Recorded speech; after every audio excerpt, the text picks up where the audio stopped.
Од почетокот на наредната година ќе се започне со дигитализација на сите документи кои што ги поседува Државниот архив на Македонија. Во период од околу 2 до 3 години се планира да се дигитализираат над 25.000 документи, со што ќе се овозможи нивна поголема заштита, но и поголема достапност до обичните граѓани, како и до научната јавност.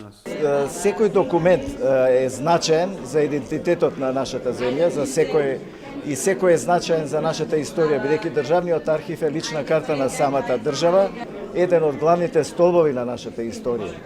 И ќе биде подостапен до граѓаните и до корисниците, до истражувачите, историчарите. Како дел од проектот за дигитализација и нудење на новите можности на архивот, денеска во Прилеп беше отворен нов простор од околу 200 метри квадратни, токму за оваа намена, и беше најавено дека овој град ќе стане регионален центар на целиот Пелагонски регион, каде што ќе се чуваат дигитализираните документи од сите општини. Со овој простор